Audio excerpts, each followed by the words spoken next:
Merci de nous retrouver sur Info Live TV. Voici les titres de ce mercredi 13 août. Après des jours de bombardements passés en Géorgie, 210 Israéliens et 30 nouveaux immigrants sont arrivés ce mardi soir à l'aéroport de Ben Gurion par 2 avions de El Al et un avion géorgien. Environ 400 Israéliens supplémentaires étaient attendus un peu plus tard dans la soirée. L'ambassadeur d'Israël en Géorgie a affirmé que tout celui qui possédait un passeport israélien a été mis dans un vol direct pour Israël et que le rôle de l'ambassade était de rapatrier au pays tous les touristes israéliens de Géorgie. 2 médecins israéliens ont été envoyés en Géorgie afin de prodiguer des soins nécessaires au journaliste de Yediot Aharonot, Zadok Yechezkeli, qui a été sérieusement blessé dans la ville de Gori par l'armée russe. Il a été transporté au grand hôpital de Bissili après avoir reçu les premiers soins sur place.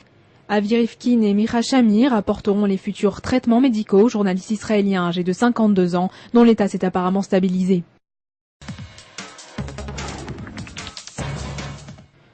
Israël devra prendre de difficiles décisions et devra payer le prix lourd pour assurer la libération de son soldat retenu en captivité par le Hamas.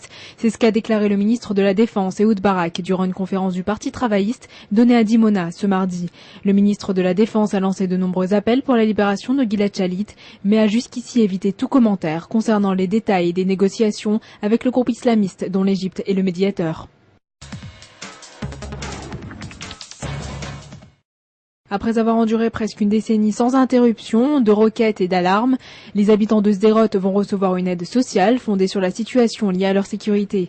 Les personnes reconnues éligibles par les services sociaux peuvent selon les cas aussi recevoir des services psychologiques, une assistance économique et des aides supplémentaires. Le ministère des Affaires sociales a déclaré que la question du bien-être des habitants de Sderot était maintenant au centre de ses priorités.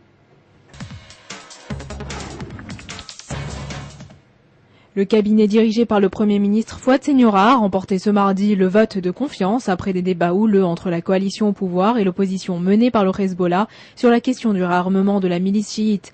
Le cabinet libanais a remporté la confiance de 100 députés sur 107 au Parlement après 5 jours de débats. L'approbation de la politique générale du gouvernement permettra au Parlement libanais de diriger officiellement le pays pendant 9 mois et de terminer sa mission avec des élections générales en 2009.